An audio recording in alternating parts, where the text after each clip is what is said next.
Hai, perkenalkan nama saya Faikotul Hinaya. Di sini saya akan membahas materi mengenai kesalahan peramalan dan regresi korelasi. Mari disimak videonya sampai akhir.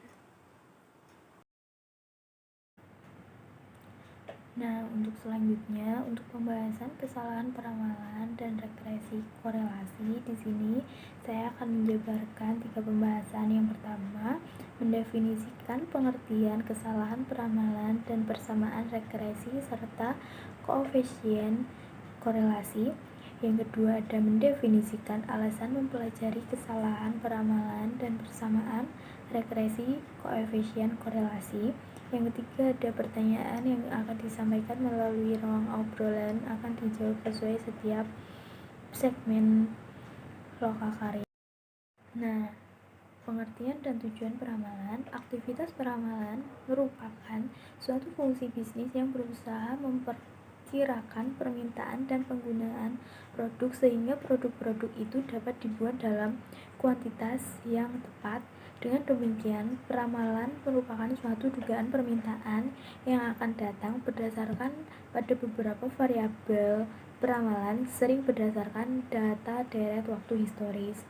Kegunaan peramalan sendiri sebagai berikut: menentukan kebutuhan sumber daya yang diperlukan, penambahan sumber daya, penjadwalan sumber. Untuk selanjutnya ada prinsip-prinsip peramalan dibagi menjadi 5. Yang pertama ada peramalan yang melibatkan kesalahan atau error. Peramalan sebaiknya memakai tolak ukur atau kesalahan peramalan. Peramalan famili lebih baik akurat daripada peramalan produk individu atau item. Peramalan jangka pendek lebih akurat daripada peramalan jangka panjang. Jika dimungkinkan, hitung permintaan daripada peramalan permintaan. Untuk selanjutnya ada kesalahan peramalan. Terdapat perhitungan yang biasa digunakan untuk menghitung kesalahan peramalan total. Perhitungan ini dapat digunakan untuk membandingkan model peramalan yang berbeda, juga untuk mengawasi peramalan dan untuk memastikan peramalan berjalan dengan baik. Mengenai 3 perhitungan kesalahan peramalan dapat dijelaskan dibagi menjadi 3. Yang pertama ada MAD, MSI, MAPI, yang dimana mean absolute definition, dimana nilai kesalahan dihitung dengan mengambil jumlah nilai absolut dari tiap kesalahan.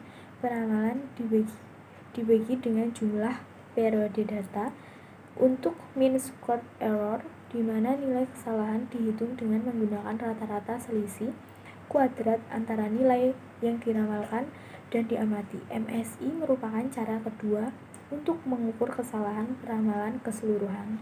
Sedangkan untuk mean absolute percent dihitung dengan menggunakan rata-rata diferensiasi absolut antara nilai yang diramal dengan nilai aktual dan dinyatakan sebagai persentase nilai aktual. Nah, untuk ini salah satu gambar dari persamaan regresi. Nah, apa sih itu persamaan regresi? Persamaan regresi merupakan persamaan matematik yang memungkinkan peramalan nilai suatu tak bebas dari nilai perubahan bebas atau biasa disebut dengan independent variable. Diagram Pensers Stacker diagram yang menggambarkan persebaran nilai-nilai observasi perubahan tak bebas dan perubahan bebas. Nilai perubahan bebas yang artinya ditulis pada sumbu X atau sumbu horizontal. Nilai perubahan tak bebas biasa ditulis pada sumbu Y, sumbu vertikal.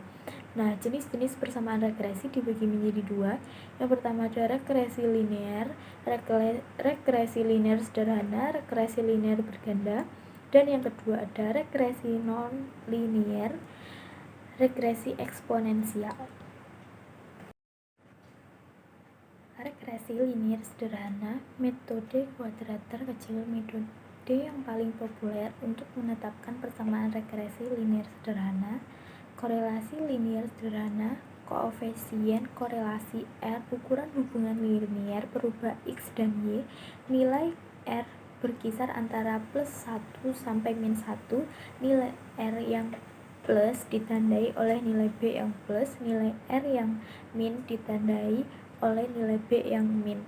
Jika nilai R mendekati plus 1 atau R mendekati min 1, maka Y dan Y memiliki korelasi linier yang tinggi. Jika nilai R sama dengan plus 1 atau R sama dengan 1, maka X dan Y memiliki korelasi linier sempurna. Nah, jika nilai R sama dengan 0, maka X dan Y tidak memiliki relasi hubungan linier dalam kasus R mendekati 0. Anda dapat melanjutkan analisis ke regresi eksponensial. Koefisien determinasi sampel R sama dengan R kuadrat, ukuran proporsi keragaman total nilai mengubah Y yang dapat dijelaskan oleh nilai berubah X melalui hubungan linier.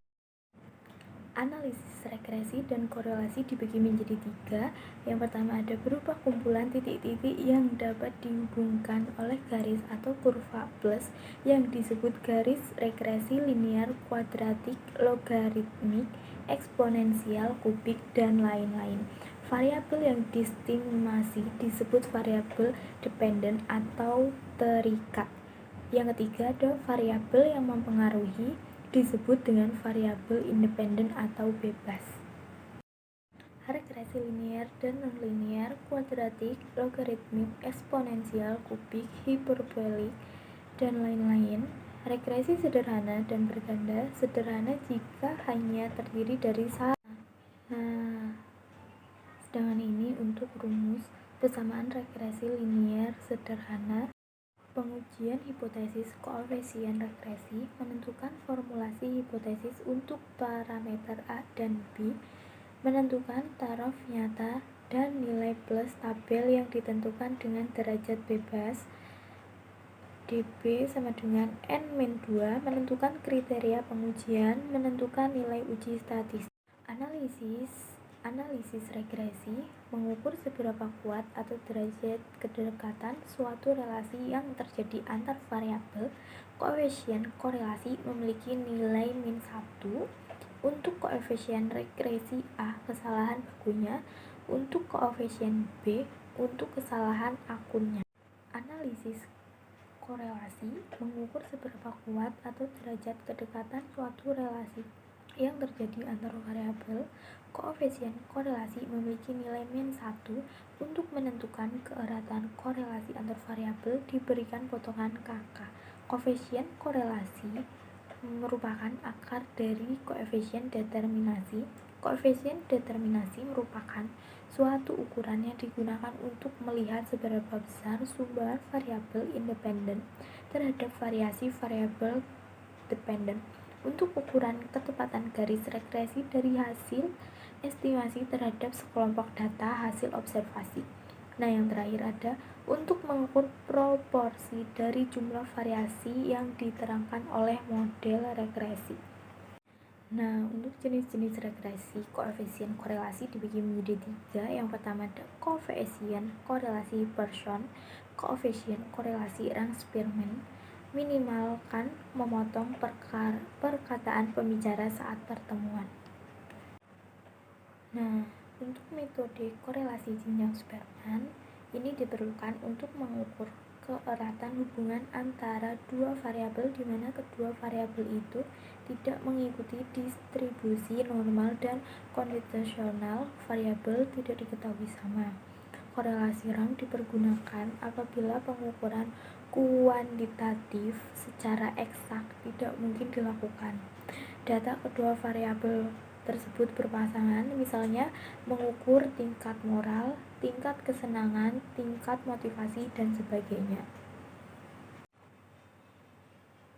Untuk menghitung koefisien korelasi Rang yang dinotasikan sebagai berikut langkah-langkahnya dibagi menjadi 3. Yang pertama ada nilai pengamatan dua variabel yang akan diukir hubungannya diberi jenjang. Bila ada nilai pengamatan yang sama, dihitung jenjang rata-ratanya. Nah, yang kedua, setiap pasang jenjang dihitung perbedaannya.